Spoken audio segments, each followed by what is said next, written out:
Hi, I'm Cordy with InfoNOTmercial, and today we're going to review the SmartMop. Is the SmartMop better than a regular mop? Will it make cleaning easier? We decided to put it to the test here in our studio, so let's take a look. In the commercial for the SmartMop, one of the things tested is how well it soaks up soda. In my own tests, I dumped one of those 12-ounce cans onto the floor of our studio kitchen. In about 3 passes with the mop, it had all come off the floor. There was some sticky residue left on the floor that needed to be cleaned up with something else, but this would be the case with any other mop as well. It is also important to note that this was a lot of soda, and unless your roommates are the Diet Coke and Mentos guys, it is unlikely that you will ever have this much soda on the floor at one time. All in all, the SmartMop did a great job of cleaning up the soda. The commercial implies that you could then go ahead and drink the wrung-out soda. We decided not to test that claim, and I would very strongly recommend not to try that one at home either. Moving on to the second test. The commercial shows it cleaning sand, ketchup, and mustard. Now, for the life of me, I can't imagine a situation that would result in you having sand, ketchup, and mustard on your floor at the same time. Maybe some beach party gone horribly wrong? I didn't have sand around me, so I substituted sand with dirt from outside. The SmartMop did an impressive job of cleaning up this mess. In no more than 2 passes, the floor was clean, aside from the pieces of rock that got mixed in. I honestly did not expect this to work as well as it did. Just to be fair, I repeated both above experiments with my Swiffer wet jet. With the soda, I had to replace the pad more than once to clean it all up. But on the plus side, the cleaning fluid that shoots out of the Swiffer also cleans up that sticky residue left behind.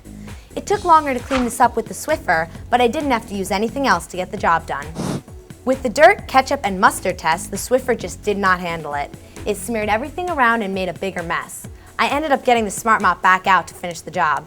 So the Swiffer definitely loses this round.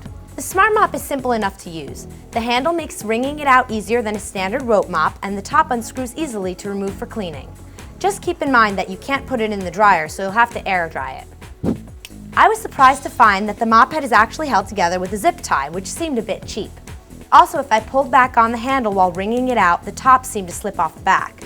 If you push it forward a little instead, I found that that didn't happen, and it actually wrung out more water. So that's something to be aware of. To sum everything up, pros. It's more absorbent than a regular rope or push mop, better at soaking up liquid than a Swiffer. It's lightweight, it's much easier to wring out than regular mop. The mop head can be washed. Cons. When cleaning soda, it leaves a sticky residue. The head cannot be put in the dryer. It seems cheaply made.